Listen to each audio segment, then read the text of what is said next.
Cuando una madre dona un riñón para salvar a su hijo, la gente lo llama amor incondicional. Pero a veces eso no es amor. Es manipulación disfrazada de urgencia médica. Teresa García firmó papeles que creía que eran simples consentimientos médicos. 3 días después, descubrió que había firmado la transferencia de su casa. Y lo peor, su hijo nunca estuvo enfermo.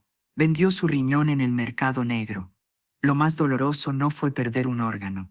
Fue descubrir que para su propio hijo, ella solo valía el precio de su cuerpo. Durante mis años en los tribunales aprendí a reconocer ciertos casos desde la primera lectura, no por los delitos tipificados, ni por la gravedad jurídica, sino por una sensación difícil de explicar. Hay expedientes que pesan más que otros, que no se olvidan al cerrar la carpeta. El de Teresa García fue uno de esos. Incluso antes de conocerla, antes de escuchar su voz, algo en aquella historia me produjo una incomodidad profunda. No era solo el crimen, era la traición íntima que lo sostenía. Porque cuando un hijo convierte a su madre en mercancía, el daño va mucho más allá de cualquier código penal. Esta es la historia de una madre traicionada, de un hijo que la vendió como mercancía y de un extraño que le devolvió la dignidad. Si esta historia te impactó, dale like y suscríbete para más casos reales de justicia familiar. Soy Elena Ruiz, jueza en Madrid, especializada en derecho penal con enfoque en tráfico de órganos y abuso de personas mayores. Llevo 34 años en los tribunales. He visto fraudes sofisticados, crímenes violentos, traiciones inimaginables. Pero el caso de Teresa García fue uno de esos que no se olvidan. Ese caso me recordó algo que como jueza uno preferiría no confirmar, que las heridas más profundas no siempre vienen de desconocidos. A veces viene de la persona que creaste, criaste y amaste, sin condiciones. La historia comienza en marzo de 2023, el día en que Teresa García, 68 años, maestra jubilada, recibió una llamada telefónica que cambiaría su vida para siempre. Era un martes por la mañana. Teresa estaba en su pequeña cocina en Salamanca, preparando café como hacía cada día desde que se jubiló. 3 años atrás, la casa estaba silenciosa, como siempre, demasiado silenciosa para su gusto. Vivía sola desde que su esposo Javier murió, hacía 15 años, de un ataque cardíaco repentino.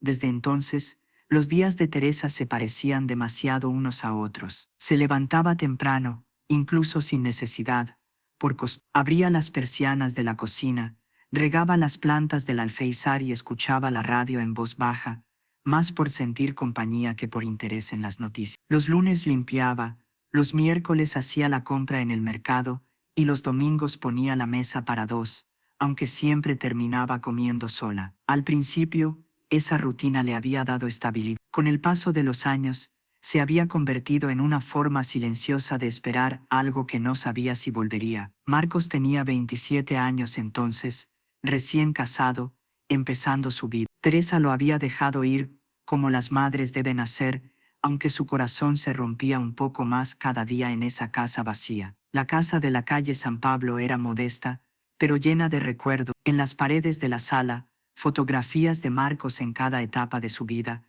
bebé en brazos de Javier, niño en su primer día de escuela, adolescente en su graduación, joven en su boda. La habitación de Marcos, en el segundo piso, permanecía exactamente como él la dejó cuando se mudó. Sus pósters de fútbol aún en las paredes, sus libros escolares todavía en los estantes. Teresa no lograba decidirse a cambiar nada. Era de algún modo mantener viva una parte de él en esa casa. El jardín trasero, pequeño pero bien cuidado, era donde Marcos solía jugar cuando era niño. Teresa todavía podía verlo corriendo entre las rosas que ella y Javier habían plantado, persiguiendo mariposas, riéndose con esa risa infantil que hacía que todo valiera la pena. Ahora las rosas florecían cada primavera, pero nadie corría entre ellos. Los vecinos don Manuel y su esposa Carmen, en la casa de al lado, eran amables. A veces la invitaban a cenar. Teresa sabía que era más por lástima que por una amistad genuina. La viuda sola, la madre cuyo hijo rara vez visitaba. Marcos venía quizá 2 veces al año,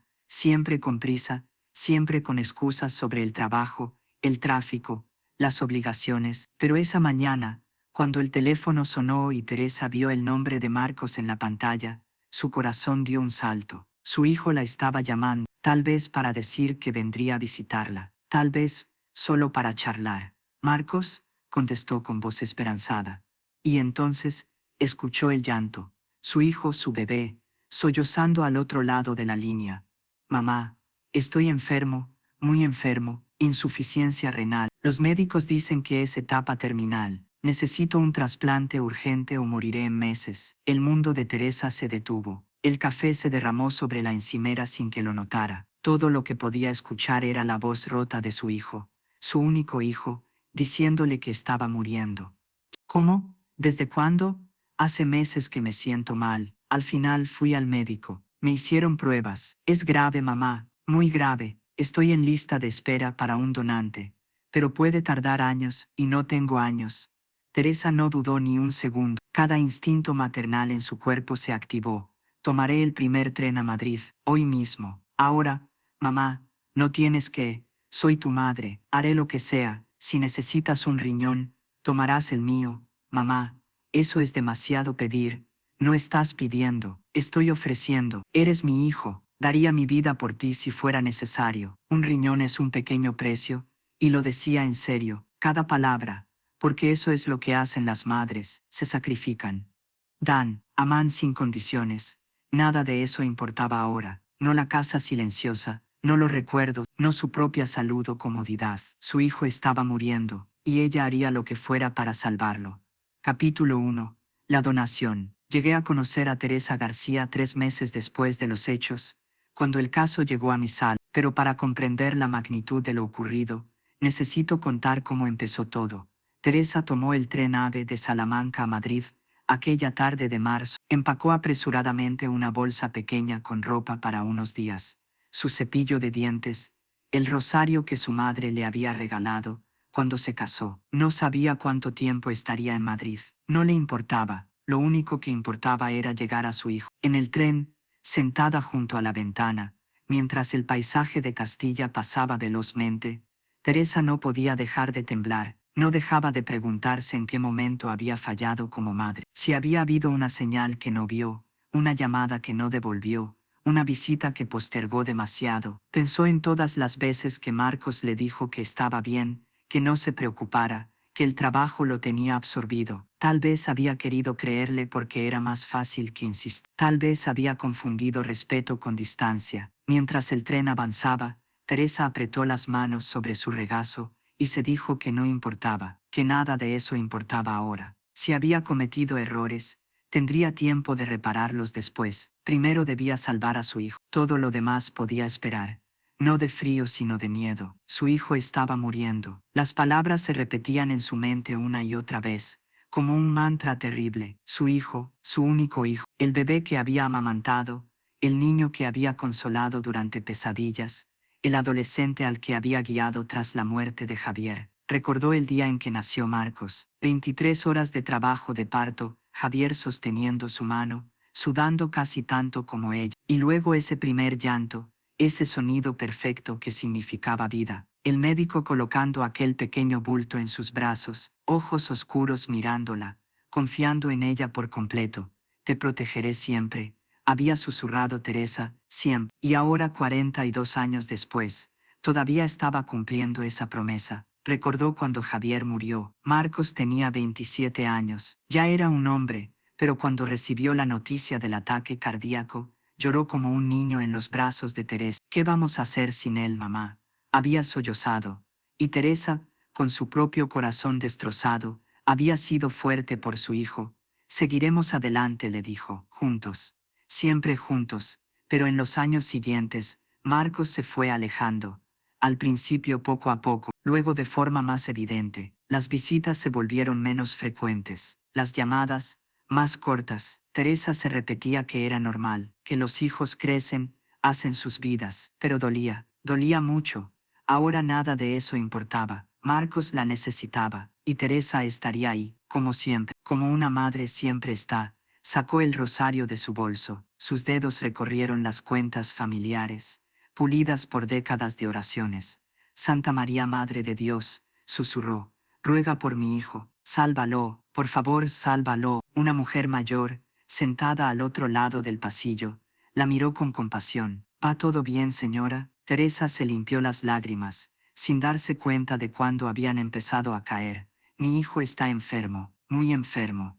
Lo siento mucho, rezaré por él. Gracias, susurró Teresa, extraños orando por su hijo. El mundo todavía tenía bondad. Teresa se aferró a ese pensamiento.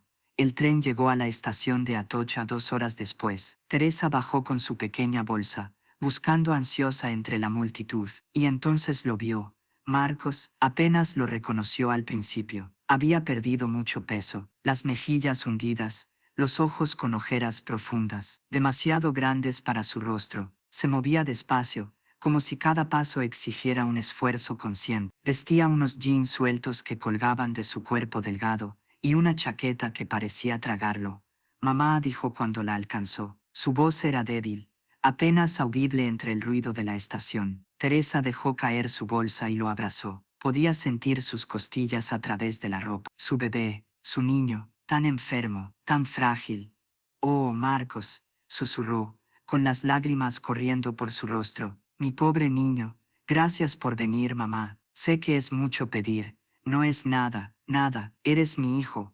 Haría cualquier cosa por ti, cualquier cosa. Si tan solo hubiera sabido entonces lo literal que resultarían ser esas palabras. La llevó directamente al Hospital Universitario 12 de Octubre, uno de los hospitales más grandes de Madrid. En el camino, Marcos le explicó su situación. Insuficiencia renal en etapa terminal. Había estado en diálisis durante meses. Los médicos le habían dicho que sin un trasplante, le quedaban tal vez 6 meses de vida. Estaba en lista de espera para un donante cadavérico, pero eso podía tardar años. Pero tú, mamá, dijo Marcos, tomando su mano, tú podrías salvarme. Si eres compatible, si estás dispuesta. Por supuesto que estoy dispuesta, respondió Teresa sin vacilar. Ni siquiera tenías que preguntar. En el hospital Marcos la llevó directamente a una consulta con el doctor Luis Cordero, quien supuestamente era el jefe del departamento de nefrología. Cordero era un hombre de unos 55 años,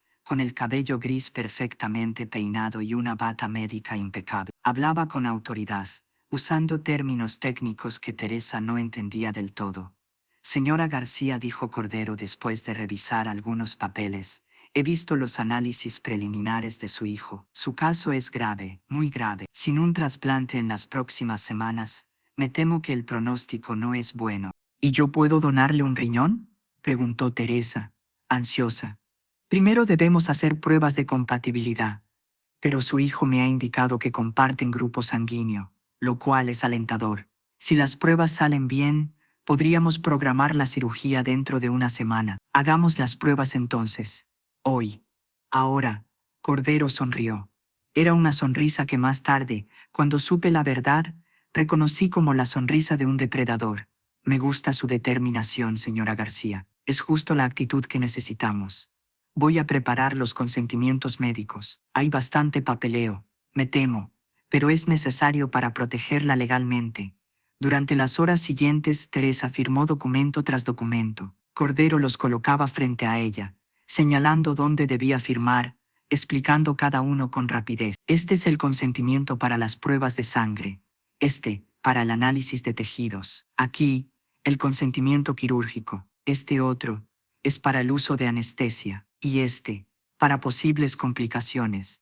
Teresa firmó todo. No leyó nada con atención. ¿Por qué habría de hacerlo? Confiaba en su hijo, confiaba en los médicos, y estaba demasiado concentrada en salvar la vida de Marcos como para detenerse en la letra pequeña. Las pruebas de compatibilidad fueron rápidas, demasiado rápidas en retrospectiva. Un simple análisis de sangre. Cordero regresó 1 hora después, sonriendo. Buenas noticias, son compatibles. Podemos programar la cirugía para este viernes, dentro de 3 días. ¿Tan pronto?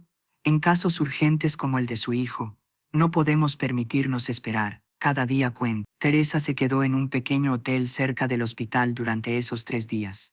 Las noches en aquel hotel fueron largas y silenciosas. Teresa dormía poco y mal, despertándose sobresaltada a cualquier hora, con el corazón acelerado y la sensación constante de que algo terrible podía ocurrir en cualquier momento. Escuchaba los ruidos del pasillo, pasos ajenos, puertas que se cerraban, y pensaba en Marcos solo en algún cuarto del hospital. A veces se levantaba para tocarse el costado, como si quisiera memorizar su propio cuerpo antes de perder una parte de él. Cada duda que intentaba asomar era empujada de inmediato hacia el fondo de su mente. No podía permitirse el miedo. No ahora, no cuando la vida de su hijo dependía de su decisión. Marcos la visitaba brevemente cada tarde, siempre con aspecto enfermo, siempre agradecido. No sé cómo agradecerte, mamá. Me estás dando una segunda oportunidad de vida. Eres mi hijo. Daría mi vida por ti si fuera necesario. Palabras que más tarde resonarían con una ironía terrible. El viernes llegó. Teresa fue admitida en el hospital temprano, a las 6 de la mañana. El sol apenas comenzaba a salir cuando una enfermera joven llamada Patricia entró para prepararla. Buenos días, señora García. Soy Patricia. Voy a cuidarla hoy. Patricia era amable, eficiente. Le puso una bata hospitalaria azul pálido, atada en la espalda. Le colocó una vía intravenosa en el brazo izquierdo. Le hizo firmar más documentos. De nuevo Teresa no leyó con detenimiento. Estaba nerviosa, asustada, pero decidida.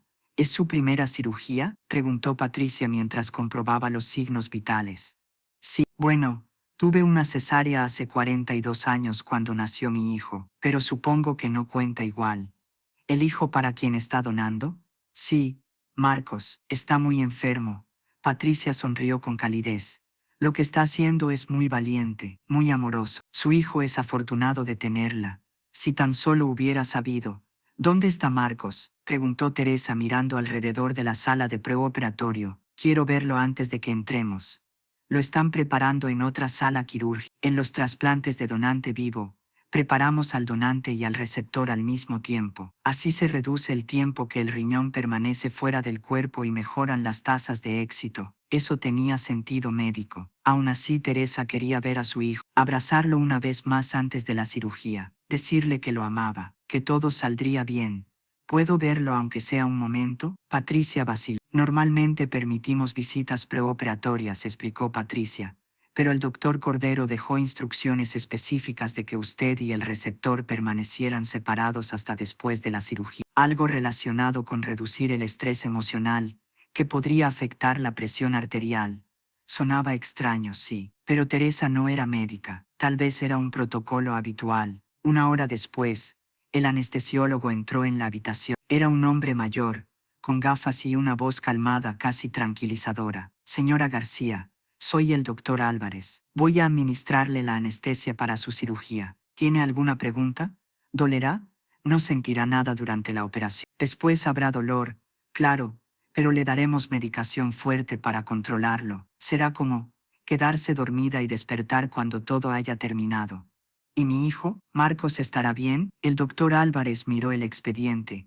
Luego a Teresa. Su expresión fue neutra, difícil de leer. Estoy seguro de que todo saldrá según lo planeado. Años más tarde, Teresa se preguntaría si en esas palabras había algo más, alguna incomodidad, una duda apenas perceptible, pero en ese momento estaba demasiado asustada para notar nada. La llevaron a la sala de operaciones en una camilla. Las luces brillantes del techo pasaban una tras otra mientras avanzaban por los pasillos. Teresa cerró los ojos y volvió a rezar. Dios, protege a mi hijo, que este riñón le dé vida, que pueda verlo envejecer, que pueda. Está bien, señora García, dijo el doctor Álvarez con suavidad. Voy a comenzar con la anestesia. Quiero que cuente hacia atrás desde 10.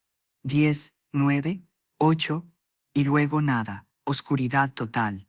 Cuando despertó no sabía dónde estaba. La noción del tiempo había desaparecido por completo. No sabía si habían pasado minutos u horas, si todavía era de noche o ya había amanecido. Intentó moverse y una punzada aguda la obligó a detenerse, arrancándole un gemido involuntario. Fue entonces cuando tomó conciencia de su propio cuerpo pesado, ajeno, como si ya no le perteneciera del todo. Sintió una ausencia difícil de describir, no solo dolor, sino la certeza confusa de que algo esencial ya no estaba donde siempre había estado. Aún así, su primer pensamiento no fue para ella, fue para Marcos, para imaginarlo respirando mejor, viviendo gracias a ese vacío que ahora sentía. No sabía cuánto tiempo había pasado, solo sabía que dolía. Dios, el dolor, como si alguien hubiera abierto su costado y arrancado algo esencial, lo cual, pensó con la mente nublada, era exactamente lo que había ocurrido. Señora García, ¿puede oírme? Una voz femenina, distante. Teresa intentó abrir los ojos. Las luces eran demasiado fuertes. Parpadeó, tratando de enfocar. Está en recuperación, continuó la voz. La cirugía fue exitosa. Su riñón fue extraído y trasplantado sin complicaciones. Marcos apenas logró articular. ¿Cómo está Marcos? El médico vendrá a hablar con usted en breve. Por ahora necesita descansar. Sintió una presión en el brazo, la enfermera ajustando el suero, luego la morfina fluyendo, llevando el dolor lejos y arrastrándola de nuevo hacia la oscuridad. Cuando despertó otra vez, estaba en una habitación diferente, más silenciosa, más privada. La luz del día entraba por una ventana. ¿Cuánto tiempo había dormido? ¿Horas? ¿Días? Llevó la mano con cuidado a su costado izquierdo. Vendajes gruesos, un dolor sordo soportable. Su riñón ya no estaba allí. Estaba en Marcos ahora, manteniéndolo con vida, dándole futuro. La puerta se abrió. Teresa giró la cabeza esperando ver a un médico, o a una enfermera. Oh, por favor, Dios. A Marcos. Era Marcos quien entró, y algo estaba horriblemente mal. No llevaba bata hospitalaria, no tenía vendajes, no había vías intravenosas, ninguna señal de alguien que acabara de recibir un trasplante mayor. Vestía ropa de calle, joins, camisa, chaqueta, miraba su teléfono con indiferencia, como si estuviera esperando un autobús y no visitando a su madre en una cama de hospital. Teresa parpadeó, confundida por los medicamentos que aún recorrían su cuerpo. Marcos, ¿ya te dieron de alta, tan rápido? Pero acabas de tener una cirugía mayor. Marcos levantó la vista del teléfono, y la expresión de su rostro hizo que algo frío se retorciera en el estómago de Teresa. No era gratitud, no era alivio, no era amor, era impaciencia, irritación, como si ella fuera un problema que había que resolver. Mamá, tenemos que hablar. El tono de su voz no era el que Teresa esperaba. No había urgencia ni alivio, ni la emoción contenida de alguien que acaba de salvar su vida. Era plano, práctico. Algo dentro de ella se contrajo de inmediato, como un reflejo antiguo que no pasaba por la razón. Sintió un frío repentino recorrerle el pecho y una presión incómoda en el estómago. Pensó que tal vez estaba exagerando, que los medicamentos la hacían ver cosas donde no las había. Aún así no pudo evitar la sensación de estar frente a alguien conocido, y al mismo tiempo completamente ajeno. Y en ese instante, algo muy profundo dentro de Teresa lo supo. Supo que algo estaba mal, terriblemente mal, que había cometido un error irreversible, que el hombre frente a ella no era el hijo que ella creía conocer. ¿Estás bien?, preguntó ella. ¿Cómo te sientes? Estoy bien. Escucha, hay cosas que necesitas saber sobre los papeles que firmaste. El tono de su voz la puso alerta, a pesar de la medicación. ¿Qué papeles? No todos eran consentimientos médicos. ¿Cómo que no? Marcos suspiró, como si explicara algo evidente a un niño. Algunos eran documentos legales, transferencias de propiedad, de la casa de Salamanca. Ahora está a mi nombre. Teresa lo miró sin comprender. ¿Qué? La casa es mía ahora, legalmente, tú la firmaste. No entiendo. ¿Por qué necesitarías mi casa?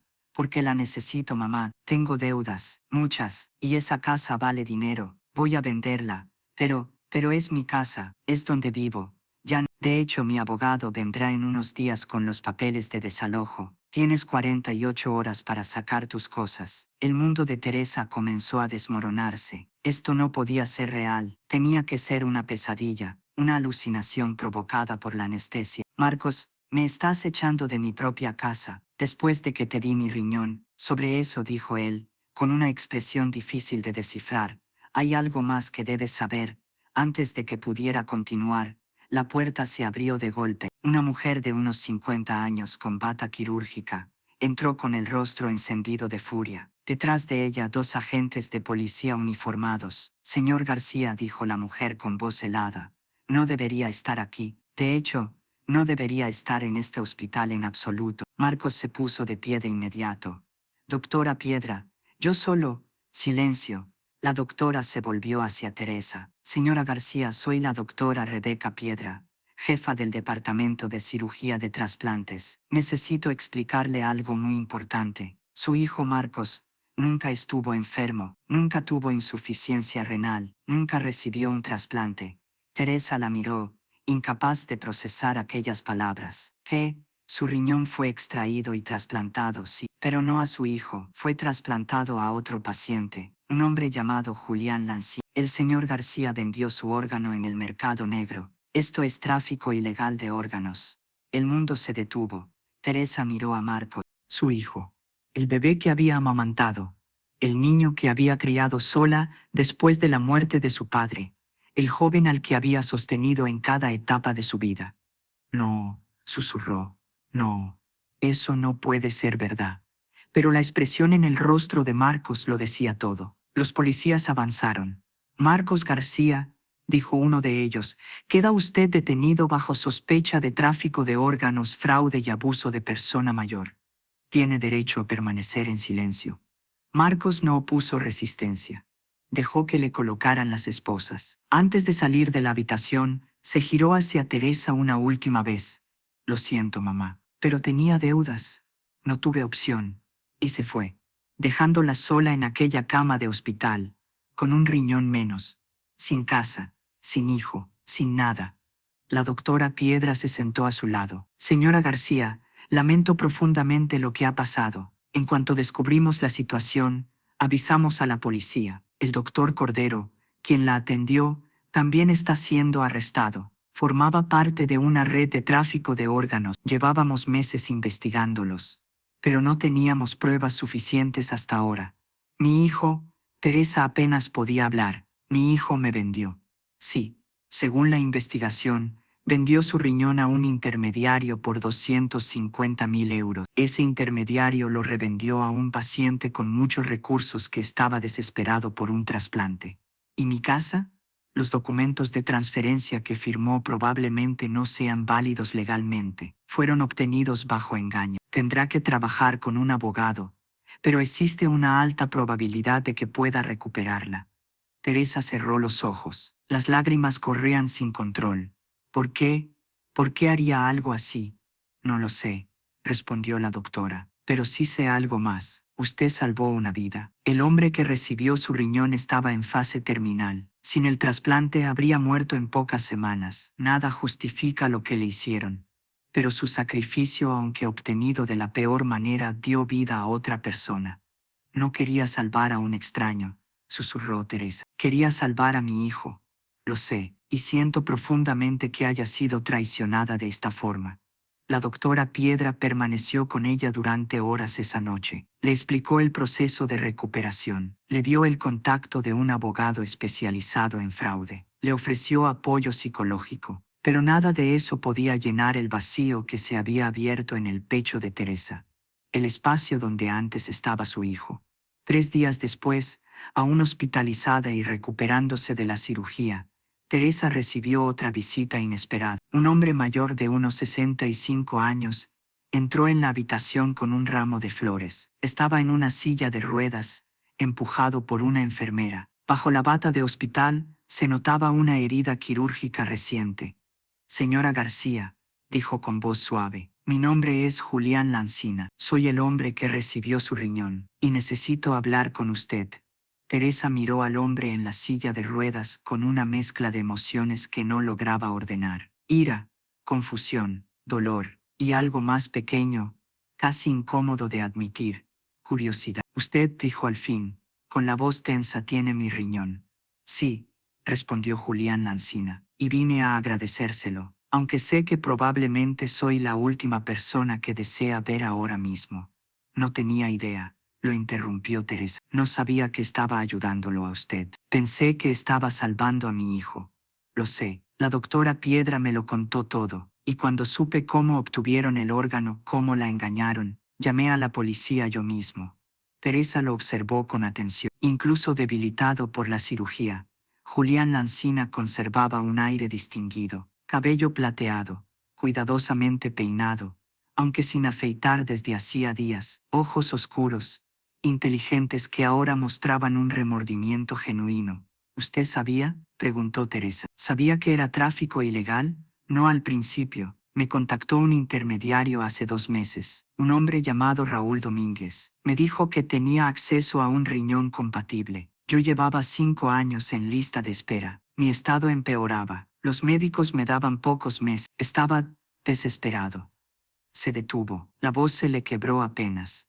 Domínguez aseguró que el donante quería permanecer en el anonimato, que todo era legal. Me mostró documentos, certificados médicos. Parecía legítimo. Pagué 250.000 euros creyendo que estaba salvando mi vida de forma legal. Y cuando supo la verdad, 2 días después de la cirugía, la doctora Piedra vino a verme. Me habló de usted, de su hijo, de cómo la engañaron. Me quedé horrorizado. Nunca habría aceptado un órgano obtenido así. Nunca. Teresa quería creerle, y al mismo tiempo necesitaba culpar a alguien, a quien fuera. Usted pagó por mi órgano como si fuera una mercancía.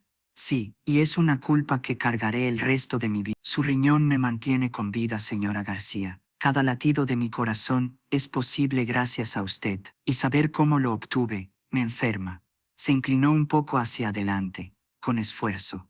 Pero estoy aquí para intentar hacer esto bien, en la medida de lo posible. Sé que su hijo le quitó su casa, sé que ahora está sin hogar, sé que está sola. Quiero ayudar, no quiero su caridad. No es caridad, es restitución, es lo mínimo que puedo hacer. No puede devolverme lo que perdí, no puede devolverme a mi hijo.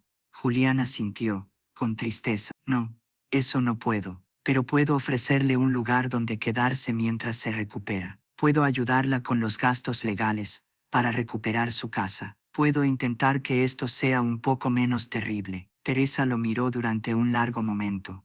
¿Por qué?, preguntó al fin. ¿Por qué le importa? Ya tiene lo que quería. ¿Por qué no puedo vivir con este riñón, sabiendo que se lo arrebataron a una madre que creía estar salvando a su hijo? Porque necesito que este don, por horrible que haya sido su obtención, signifique algo bueno. ¿Y por qué? Tengo nieto, y no puedo imaginar que alguien les hiciera lo que su hijo le hizo a usted. Ahora había lágrimas en sus ojos. Por favor, señora García, déjeme ayudar, no porque yo lo merezca, sino porque usted lo merece. Teresa no respondió, no pudo, la emoción le cerraba la garganta. Julián pareció entender, se levantó con cuidado de la silla de ruedas, visiblemente adolorido, y dejó una tarjeta sobre la mesa junto a la cama. Cuando esté lista para hablar, llámeme, por favor, y se fue, dejando a Teresa con las flores y con sus pensamientos. Durante las semanas siguientes, mientras Teresa se recuperaba en un apartamento temporal, proporcionado por servicios sociales, la magnitud de la traición de Marcos fue revelándose poco a poco. La abogada que Julián le recomendó, una mujer llamada Carmen Ruiz, fue meticulosa en su investigación. Descubrió que Marcos llevaba casi 2 años planeando todo. Su hijo tiene deudas de juego por 180.000 euros, le explicó Carmen durante una reunión en su despacho. Debe dinero a prestamistas privados, personas peligrosas. Lo estaban presionando. Necesitaba efectivo, rápido. Entonces pensó en vender mi riñón. Exactamente, contactó a Raúl Domínguez, conocido en el submundo médico como intermediario de órgano. Domínguez lo puso en contacto con el doctor Luis Cordero, dispuesto a realizar la cirugía ilegal, a cambio de una parte del dinero. Carmen colocó una carpeta gruesa sobre el escritorio. Aquí están todos los documentos que firmó. De 12, solo 2 eran consentimientos médicos reales. Los otros 10 son transferencias de propiedad, poderes legales y documentos financieros. En esencia, le entregó todo a su hijo. Teresa miró las hojas, vio su firma una y otra vez, firmas dadas sin leer, con confianza, porque confiaba en su hijo. ¿Puedo recuperar mi casa? Sí, estos documentos fueron obtenidos mediante fraude. Un juez los invalidará, pero llevará tiempo, tal vez 6 meses, tal vez más. Y Marcos enfrenta cargos muy graves: tráfico de órganos, fraude, abuso de persona mayor. Si es condenado, podría pasar décadas en prisión. Teresa pensó que debería sentir alivio al oírlo, pero no lo sentía, solo vacío. Era mi bebé, susurró. Lo llevé en mi vientre, lo amamanté, lo crié sola cuando su padre murió. Le di todo. ¿Cómo pudo hacerme esto? Carmen le tomó la mano con suavidad. No lo sé, señora García. A veces las personas que más amamos son las que nos hieren con mayor profundidad, pero eso habla de ellos, no de usted. El juicio de Marcos comenzó 4 meses después. Para Teresa, esos 4 meses habían pasado como una niebla espesa. El juicio no fue solo una sucesión de audiencias, sino una repetición constante del mismo dolor. Cada mañana se sentaba en el banco del tribunal con las manos entrelazadas, escuchando nombres, fechas y cifras que hablaban de su cuerpo como si fuera un objeto. A menudo bajaba la mirada para no encontrarse con los ojos de su hijo, no porque no pudiera mirarlo, sino porque temía reconocer en él algo que aún quisiera amar. En aquel silencio forzado, Teresa aprendió que el verdadero peso del proceso no estaba en las palabras que se decían, sino en todo lo que ella ya no podía decir. Yo presidí el caso. Fue entonces cuando finalmente conocí a Teresa García en persona. Era una mujer pequeña, delgada, con el cabello gris, recogido en un moño sencillo. Vestía con modestia pero con dignidad. Cuando subió al estrado para testificar, sus manos temblaban apenas, casi imperceptibles, pero su voz se mantuvo firme. El fiscal Eduardo Morales la guió a través de su declaración. Señora García, ¿puede explicarnos qué ocurrió cuando su hijo le pidió que donara un riñón? Pensé que estaba salvando su vida. Marcos me llamó llorando. Me dijo que estaba muriendo, que necesitaba un trasplante urgente. No dudé ni un segundo. Es mi hijo. Habría dado mi vida por él si me lo hubiera pedido. Y los documentos que firmó, me dijeron que eran consentimientos médicos. Confié en los médicos. Confié en mi hijo. Firmé todo lo que me pusieron delante. Cuando se enteró de la verdad, Teresa cerró los ojos por un instante, reviviendo aquel momento. 3 días después de la cirugía, Marcos vino a mi habitación del hospital. Me dijo que había firmado documentos para transferirle mi casa, que me iba a desalojar. No podía creerlo. Y entonces la doctora Piedra entró y me dijo que Marcos nunca estuvo enfermo, que había vendido mi riñón a un extraño. Su voz se quebró.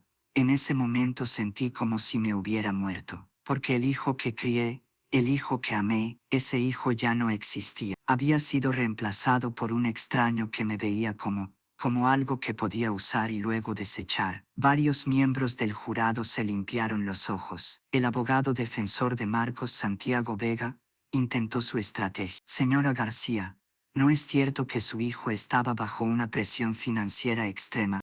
No lo sé. Nunca me lo dijo. ¿Y no es cierto que usted estaba dispuesta a hacer cualquier cosa por él? Sí, pero nunca pensé que cualquier cosa significaría que me robara y me traicionara. Pero usted donó el riñón voluntariamente. Lo doné porque creí que estaba salvando su vida. Me mintió, me manipuló. Eso no es voluntario. Eso es coerción. Vega no hizo más preguntas. Marcos subió al estrado en su propia defensa. Ya no era el hombre seguro que había visitado a Teresa en el hospital. Se veía más delgado, más pálido. La prisión preventiva había dejado huella. Señor García, preguntó el fiscal, ¿reconoce que mintió a su madre sobre su condición médica? Sí. ¿Reconoce que vendió su órgano sin su consentimiento informado? Sí. ¿Y reconoce que le robó su casa? Yo tenía deudas. Gente que me amenazaba. Iba a morir si no pagaba. Así que, en lugar de hablar honestamente con su madre, decidió venderla como ganado. No fue así. ¿No? Entonces, ¿cómo fue? Marcos se vino abajo. No lo sé. Estaba desesperado. Raúl me dijo que era fácil, que mi madre nunca se enteraría, que podía conseguir el dinero, pagar mis deudas y seguir adelante. ¿Y la casa? Necesitaba más dinero. El tráfico de órganos no pagó tanto como pensaba. Entonces, después de vender su riñón, decidió también quitarle su hogar. Sí. El silencio en la sala fue absoluto. Luego testificó Julián Lancina. Se veía mucho mejor que cuando había visitado a Teresa en el hospital. El trasplante había funcionado. Su color era distinto. Se movía con más fuerza. Señor Lancina, preguntó el fiscal, ¿sabía que el órgano que recibió provenía de un fraude? No. Me dijeron que era de un donante anónimo con consentimiento. Si hubiera sabido la verdad, nunca lo habría aceptado. ¿Y qué hizo cuando se enteró? Llamé a la policía de inmediato y busqué a la señora García para ofrecerle ayuda. ¿Por qué? Julián miró directamente a Teresa sentada entre el público. porque esta mujer me salvó la vida, no por elección. Le robaron esa elección, y lo mínimo que podía hacer era intentar reparar una parte del daño que se le causó. El fiscal asintió. ¿Y ha ayudado a la señora García? Lo estoy intentando. Le ofrecí un lugar donde quedarse mientras recupera su casa. He cubierto asistencia legal, y espero que algún día pueda perdonarme por haber sido parte de esto aunque no lo supiera. Durante un receso Julián se acercó a Teresa en el pasillo. Señora García, ¿ha pensado en mi oferta? Quedarse en mi casa en Valencia mientras todo se resuelve. Teresa lo había pensado mucho. Vivía en un apartamento de servicios sociales que olía a humedad y soledad. Estaba sola. Estaba perdida. No sé si sería apropiado. Tengo espacio de sobra, y mi familia quiere conocerla. Mis nietos especialmente. Les hablé de usted, de lo que pasó. Quieren agradecerle por salvar a su abuelo. No quiero ser una carga. No lo sería. Sería una bendición. Por favor, al menos venga una semana. Conozca a mi familia. Vea cómo se siente. Si no está cómoda, la llevaré de vuelta. Sin preguntas. Teresa lo miró. A ese hombre que llevaba una parte de ella dentro. A ese extraño que ya no era solo un extraño. Una semana, dijo al fin, solo para ver. La sonrisa de Julián iluminó su rostro. Gracias, no se arrepentirá. El juicio de Marcos García duró 3 semanas. Durante ese tiempo la verdadera dimensión de su traición se fue revelando capa por capa, como pelar una cebolla ya podrida. El doctor Luis Cordero testificó primero. Después de aceptar un acuerdo de culpabilidad a cambio de su cooperación, era un hombre quebrado, muy distinto del médico seguro y pulcro que había engañado a Teresa. Doctor Cordero, preguntó el fiscal Eduardo Morales, ¿puede explicarnos cómo conoció a Marcos García? Me contactó a través de Raúl Domínguez hace aproximadamente 2 años. Dijo que necesitaba ayuda con un asunto médico delicado. ¿Y cuál era ese asunto? Quería vender un riñón, en concreto, el riñón de su madre. Un murmullo recorrió la sala del tribunal. ¿Y usted aceptó ayudarlo? Cordero bajó la cabeza. Sí. Me ofreció 50.000 euros por mi participación. Yo tenía deudas. Perdí dinero en malas inversiones. Estaba desesperado. ¿Cómo procedieron? Marcos dijo que convencería a su madre de que él estaba gravemente enfermo, que necesitaba un trasplante. Yo me encargaría de los documentos médicos falsos. Haría parecer que padecía insuficiencia renal terminal. Creé un historial completo. Análisis de sangre falsos, escaneos falsos, todo. Y los documentos que firmó la señora García, la mayoría eran fraudulentos. Mezclamos documentos legales de transferencia de propiedad entre los consentimientos médicos. Ella estaba tan angustiada por su hijo que no los leyó con detenimiento. ¿Y la cirugía? La cirugía real la realizó un cirujano competente que no sabía nada del fraude. La doctora Rebeca Piedra y su equipo. Les presentamos el caso como un trasplante estándar de donante vivo entre familiares. Toda la documentación falsa hacía que pareciera legítimo. Entonces, la doctora Piedra no sabía nada. No, es una cirujana excelente, con una integridad absoluta. Si hubiera sabido la verdad, jamás habría realizado la operación. El fiscal se volvió hacia el jurado. Tenemos entonces a un médico corrupto creando un historial clínico falso para engañar a una madre y que done su órgano. Y ese órgano fue vendido. ¿A quién? Doctor Cordero, a Raúl Domínguez, quien lo vendió a Julián Lancina por 250.000 euros. ¿Y cuánto recibió Marcos García? 90.000 euros. Después de que todos tomáramos nuestra parte, Teresa sintió náuseas al escuchar aquello.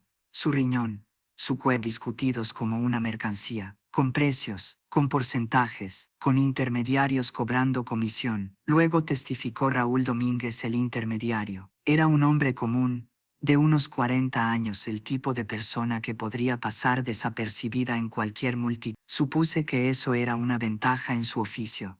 Señor Domínguez, dijo el fiscal, ¿a qué se dedica? Soy facilitador médico. ¿Eso es un eufemismo para traficante de órganos? Domínguez se encogió de hombro. Conecto a personas que necesitan órganos con personas dispuestas a donarlos. A cambio de grandes sumas de dinero, el mercado fija el precio. ¿Cuántos acuerdos ha facilitado? Este fue el 7º. 7. Había otras 7 familias, otras 7 personas engañadas, manipuladas, utilizadas. ¿Cómo conoció a Marcos García? Él me contactó, dijo que tenía acceso a un donante compatible. Su madre quería saber si podía encontrar un comprador. ¿Y lo encontró? Sí. Julián Lancina estaba desesperado. Llevaba años en lista de espera. Su salud empeoraba. Cuando le ofrecí un riñón compatible por 250.000 euros, aceptó de inmediato. Le dijo al señor Lancina que el órgano provenía de un fraude. No, le dije que era de un donante anónimo que deseaba privacidad. Eso es estándar en estos arreglos. Así que también lo engañó a él. Yo diría que le proporcioné una negación plausible. El fiscal lo miró con visible disgusto. ¿No siente ningún remordimiento por su papel en todo esto? Domínguez miró a Teresa por primera vez. Mire, lo siento por la señora, pero también salvé la vida de un hombre. Lancina estaría muerto ahora sin esa cirugía. Eso no cuenta para nada, no cuando el fin se logra mediante medios tan repugnantes, respondió el fiscal. La doctora Rebeca Piedra testificó a continuación. Estaba visiblemente afectada por haber sido utilizada en aquel fraude. Doctora Piedra, preguntó el fiscal, ¿cuándo sospechó que algo no estaba bien? 2 días después de la cirugía. Revisaba los archivos para el seguimiento postoperatorio y noté inconsistencias analíticas que no coincidían con las fechas, escaneos que parecían editados digitalmente. Empecé a investigar. ¿Y qué descubrió? Que Marcos García nunca había sido mi paciente antes de ese supuesto trasplante. No había registros de diálisis, ni consultas previas con nefrología, nada. Era como si su insuficiencia renal hubiera aparecido de la nada. ¿Qué hizo entonces? Confronté al doctor Cordero. Al principio negó todo, pero terminó derrumbándose y confesó. Llamé de inmediato a la policía y a la dirección del hospital, y fui a ver a la señora García para decirle la verdad. ¿Cómo reaccionó ella? Estaba devastada, en estado de shock. Repetía mi hijo una y otra vez. Fue una de las conversaciones más difíciles de mi carrera. La doctora Piedra miró a Teresa con compasión. Señora García, lamento profundamente que nuestro hospital haya sido utilizado de esta manera. Hemos implementado nuevos protocolos para evitar que algo así vuelva a ocurrir. Teresa asintió, incapaz de pronunciar palabra. Luego llegó el testimonio que ella más temía, el de cuando su hijo subió al estrado. Teresa lo miró de verdad por primera vez desde su arresto. Había adelgazado, tenía profundas ojeras. Su cabello, antes siempre tan cuidado, estaba descuidado. Parecía miserable. Una parte de ella, pequeña, obstinadamente maternal, sintió lástima, pero era una parte mínima, casi irrelevante. Señor García, comenzó el fiscal, ¿ama usted a su madre? Marcos miró a Teresa. Sí, siempre la he amado.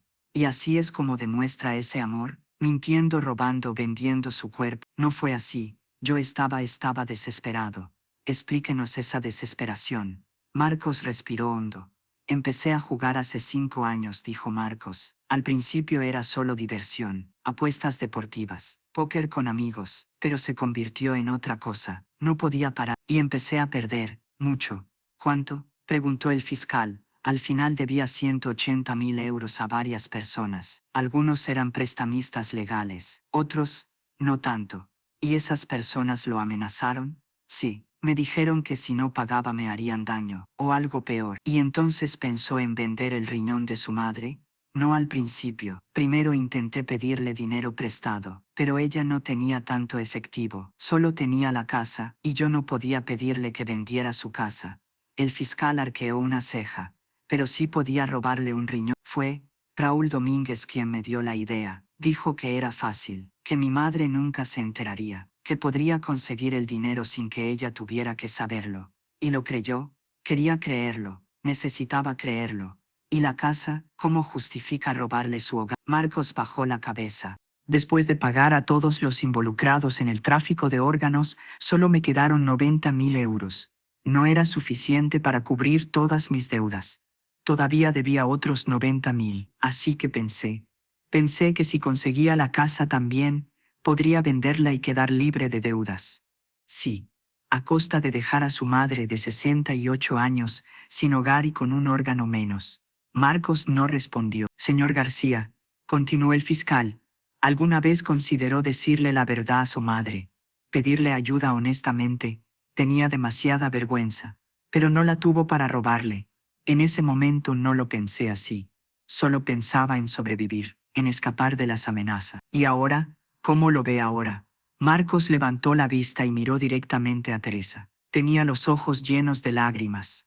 Ahora pienso que soy un monstruo, que traicioné a la persona que más me amó en este mundo, que destruí la única relación pura que tenía, y que nunca podré reparar lo que hice.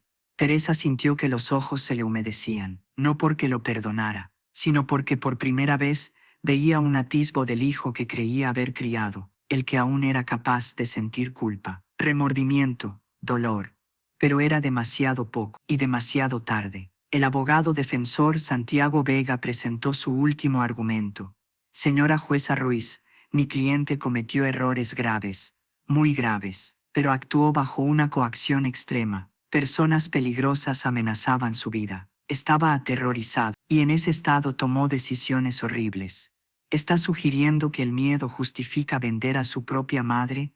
Pregunté con frialdad. No que lo justifique, pero sí que lo explica. Lo hace al menos comprensible. Señor Vega, respondí. Su cliente pasó casi 2 años planeando esto. Contactó a criminales, construyó una mentira elaborada, falsificó documentos. Esto no fue una reacción impulsiva bajo presión inmediata, fue una conspiración calculada. Vega se sentó, derrotado. Miré a Marcos. Señor García, ¿tiene algo que decir antes de que dicte sentencia? Marcos se puso de pie, miró a Teresa. Mamá, lo siento, sé que esas palabras ya no significan nada. Sé que nunca podrás perdonarme, pero quiero que sepas que te amo, siempre te amé, y odio lo que te hice, odio en lo que me convertí. Teresa no respondió, lo miró con los ojos secos, ya no quedaban lágrimas. Abrí la carpeta con la sentencia. Marcos García ha sido declarado culpable de tráfico de órganos, fraude agravado, abuso de persona mayor, falsificación de documentos y robo. Son delitos de extrema gravedad, que demuestran una profunda depravación moral. Por el delito de tráfico de órganos, se le condena a 8 años de prisión. Por fraude y abuso de persona mayor, a 4 años adicionales. Por falsificación y robo, a 3 años más. Las penas se cumplirán de forma consecutiva. En total, 15 años de prisión. Además, se le ordena el pago de restitución completa a su madre, Teresa García, por todos los costos médicos, legales y daños sufridos. La casa de Salamanca será devuelta de inmediato a su nombre. Marcos cerró los ojos. 15 años. Saldría de prisión con 57. Y finalmente continué. Se le prohíbe contactar a Teresa García de cualquier forma durante el resto de su vida. Cualquier intento será considerado una violación de las condiciones de su condena. Golpeé el más. El doctor Luis Cordero es condenado a 10 años de prisión y queda inhabilitado de por vida para ejercer la medicina. Raúl Domínguez es condenado a 6 años de prisión. Se levanta la sesión. Los alguaciles se llevaron a Marco. Mientras lo sacaban, giró la cabeza para mirar a su madre una última vez. Teresa ya había apartado la mirada. No podía verlo. Julián Lancina, que había permanecido en la sala durante todo el juicio, se acercó a Teresa. Justicia, dijo en voz baja. Esto es justicia, respondió ella. Mi hijo va a prisión, recupero mi casa, pero sigo sin un riñón, y sin un hijo. ¿Dónde está la justicia en eso? La justicia no siempre puede reparar lo que se rompe, dije acercándome. A veces solo puede señalar a los responsables y detenerlo. Pero incluso eso, importa. Teresa asintió, sin convicción. Julián le ofreció el brazo. ¿Lista para ir a Valencia? Mi familia está deseando conocerla. Teresa dudó un segundo. Luego tomó su brazo. Sí, estoy lista. Y al verlos salir juntos del tribunal, sentí algo que rara vez sentía en mi trabajo. Esperanza. La esperanza de que quizá algo bueno aún pudiera nacer de tanta tragedia. 3 meses después del juicio, recibí una carta de Teresa García. No era habitual que las víctimas me escribieran una vez cerrados sus casos, así que sentí curiosidad. Estimada magistrada Ruiz, comenzaba, con la caligrafía cuidadosa de una maestra jubilada. Quería escribirle para agradecerle la justicia que me otorgó, pero más que eso quería contarle lo que ha pasado desde el juicio. Creo que le alegrará saber que no todo está perdido. Seguí leyendo casi sin darme cuenta del tiempo. Teresa había ido a Valencia con Julián Lancina con la intención de quedarse solo una semana. Aceptó la invitación con una mezcla de gratitud y culpa que no sabía cómo explicar. Mientras el coche avanzaba por la carretera hacia Valencia, Teresa miraba el paisaje sin realmente verlo. Una parte de ella sentía que no tenía derecho a aceptar nada bueno, como si permitir un gesto de cuidado, un techo, una mesa compartida fuera una traición silenciosa al dolor que aún llevaba dentro. Pensaba en Salamanca, en su casa vacía, en las habitaciones llenas de recuerdos, y se preguntaba si marcharse no era una forma de huir, de abandonar lo poco que le quedaba de su vida anterior. Durante el trayecto apenas, Julián respetó ese silencio, comprendiendo que no era distancia, sino una lucha interna. Teresa se preguntaba si aquel hombre, que ahora llevaba una parte de ella dentro, tenía derecho a ocupar un lugar tan cercano en su vida, y al mismo tiempo temía que rechazar su ayuda significara quedarse definitivamente sola. No sabía si estaba preparada para aceptar una nueva familia cuando todavía no había terminado de despedirse de la antigua, y ese mes, poco a poco, en algo más permanente. La casa de Julián resultó ser una villa amplia a las afueras de Valencia, con vistas al Mediterráneo. Vivía allí con su hijo Alejandro, su nuera Isabel y sus dos nietos, Lucas, de 8 años, y Sofía de 5. La primera noche que llegué, escribía Teresa, estaba tan nerviosa que no pude dormir. La cama le resultaba extraña, demasiado grande, demasiado silenciosa. Cada sonido de la casa, una puerta lejana, el crujido de la madera, el murmullo del mar a lo lejos, le recordaba que no estaba en su hogar. Se levantó varias veces durante la noche, caminando despacio por el pasillo, temerosa de despertar a alguien, preguntándose si había hecho bien en aceptar aquella invitación. Se sentía agradecida, sí, pero también culpable, como si al permitir ese refugio estuviera traicionando los restos de la vida que había dejado atrás en Salamanca. No sabía aún que esa incomodidad era parte del tránsito, que antes de sentirse a salvo tendría que permitirse por primera vez en mucho tiempo no estar sola.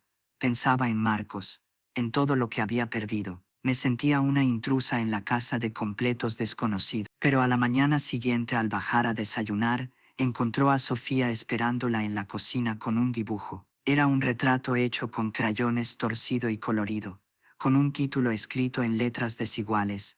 «Abuela Teresa, ¿puedo llamarte abuela?», le había preguntado la niña, con esos ojos marrones enormes llenos de ilusión. «El abuelo Julián dice que tú le diste una parte de ti para que pudiera vivir. Eso te hace parte de nuestra familia». Teresa escribió que lloró en ese momento, y que dijo que sí. Con el paso de las semanas, se fue integrando despacio en la vida de los Lancina. Ayudaba a Isabel en la cocina, jugaba con los niños en el jardín, ayudaba a Lucas con las matemáticas, apoyándose en décadas de experiencia como maestra, y con Julián había nacido una amistad serena y profunda. Pasaban las tardes sentados en la terraza, mirando el mar, hablando de sus vidas. Él le contó de Carolina, su esposa fallecida de cáncer 2 años antes. Teresa le habló de su marido, muerto 15 años atrás. Compartían ese lenguaje silencioso que solo entienden quienes han perdido a alguien. Una vez me preguntó, escribió Teresa, si algún día perdonaría a Marcos. Le dije que no lo sabía, que todavía dolía demasiado. Julián me dijo que el perdón no se puede forzar, que llega cuando uno está listo, o tal vez nunca llega, y que ambas cosas están bien. La carta continuaba. Teresa había empezado a colaborar como voluntaria en una escuela local, ayudando a niños con dificultades de lectura. Había plantado un pequeño jardín de hierbas en la propiedad de Julián. Había hecho amigas en el pueblo. Había empezado de alguna forma a vivir otra vez.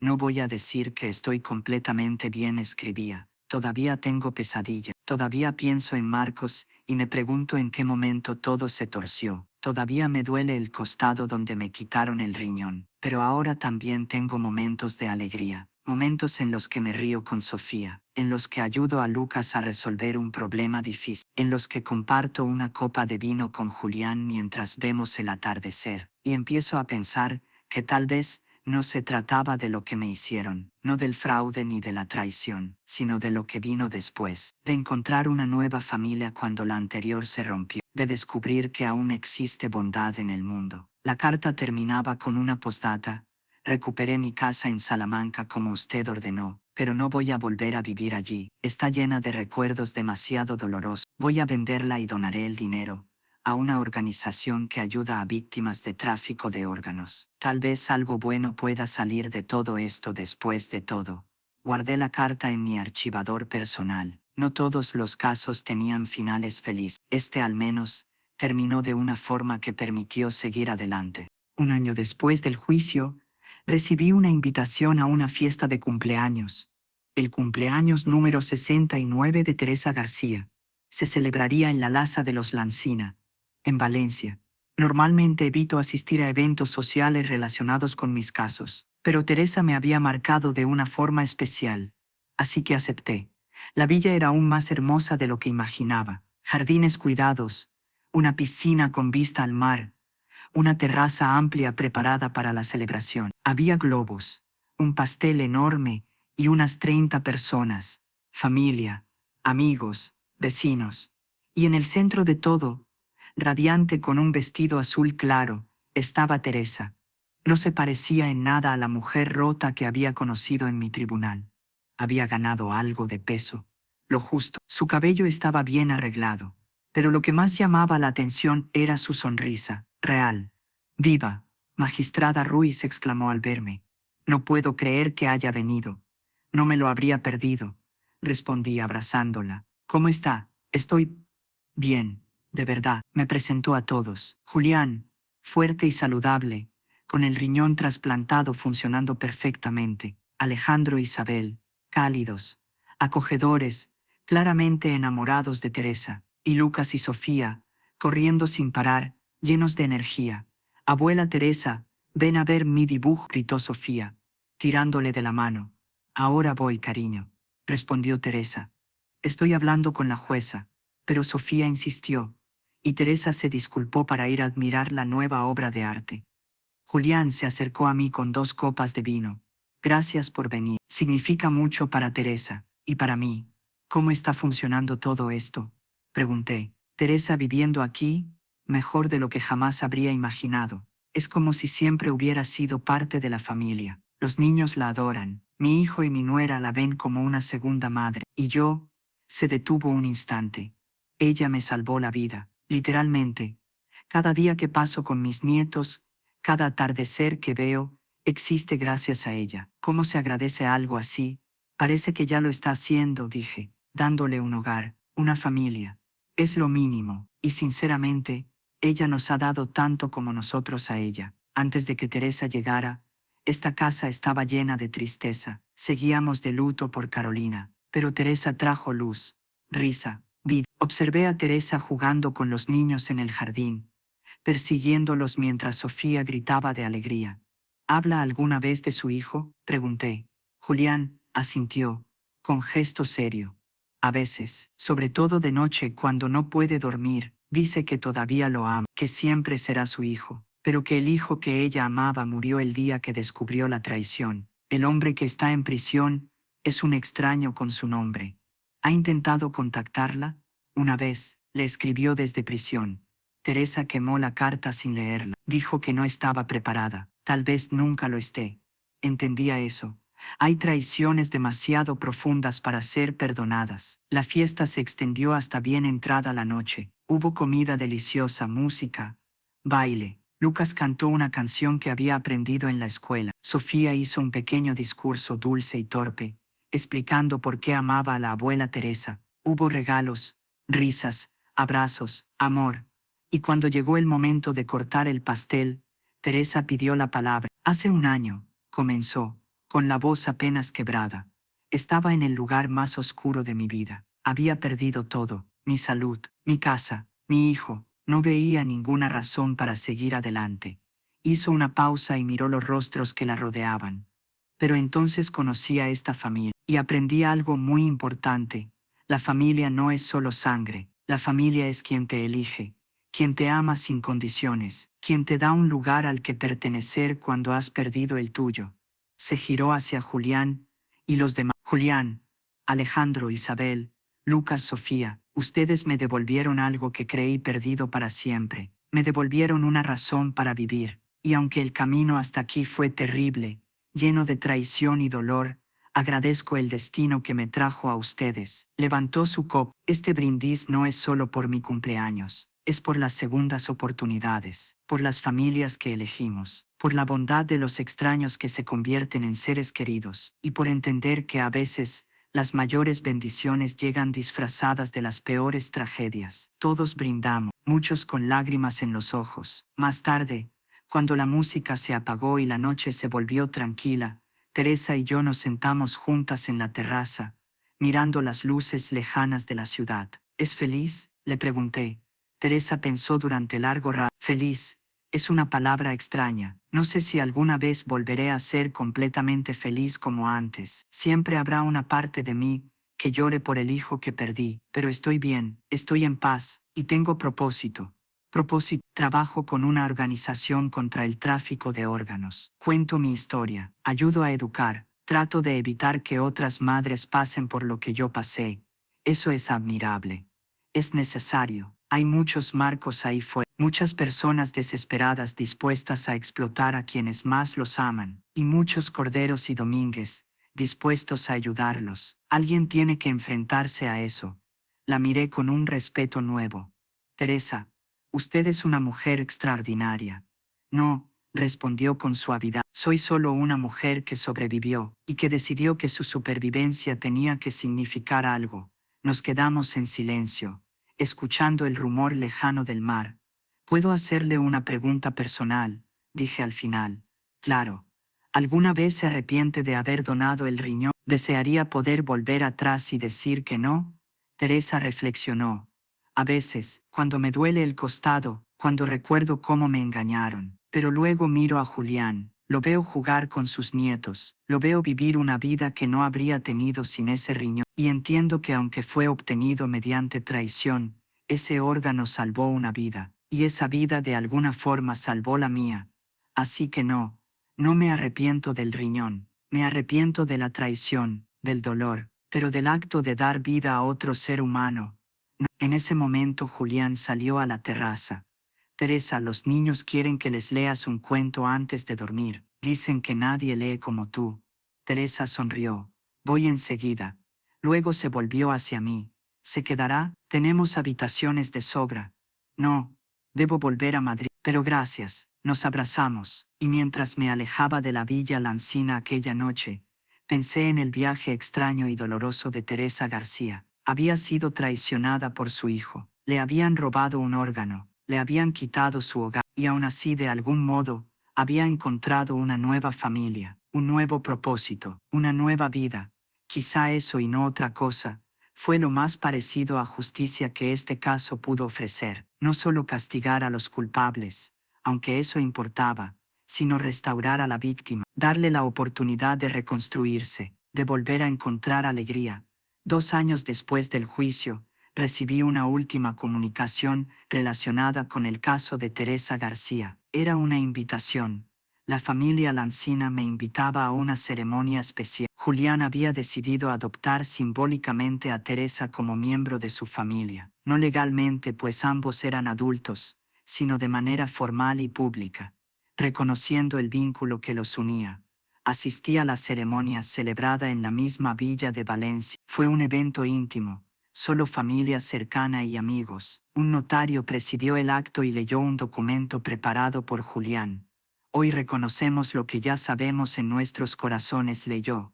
Teresa García es parte de la familia Lancina, no por sangre, sino por algo más fuerte, por elección, por amor, por un vínculo forjado en las circunstancias más difíciles y que ha demostrado ser inquebrantable. Teresa y Julián se colocaron frente a los presentes. Teresa, dijo Julián, con la voz cargada de emoción, me diste vida cuando yo estaba muriendo, y desde entonces has llenado esa vida de alegría, propósito y amor. Eres la abuela que mis nietos necesitaban, eres la madre que mi hijo e Isabel honran, y eres la amiga en la que más confío en este mundo. Hoy quiero decirlo en voz alta, eres mi familia, mi hermana de espíritu, mi salvadora, mi mayor tesoro. Teresa lloraba sin intentar contenerse. Cuando mi hijo me traicionó, respondió, pensé que había perdido a mi familia para siempre. pero tú me enseñaste que la familia no se pierde cuando la sangre falla. Se encuentra cuando los corazones se reconocen. Ustedes me han dado en 2 años más amor del que conocí en décadas. Me dieron un hogar, me dieron propósito, me dieron una razón para despertar cada mañana con gratitud. Así que acepto este honor, acepto ser parte de esta familia, y prometo amarlos y honrarlos todos los días que me queden. Se abrazaron mientras los presentes aplaudían. Lucas y Sofía corrieron hacia ellos y los rodearon en un abrazo torpe y enorme, lleno de risa. Después de la ceremonia, mientras celebraban con champán y comida, volví a conversar a solas con Teresa. ¿Cómo se siente?, le pregunté. ¿Ser oficialmente una lancina? Se siente como volver a casa, respondió, como por fin pertenecer a algún lugar. ¿Y Mark piensa en él? Teresa miró hacia el mar, visible a través de las ventanas.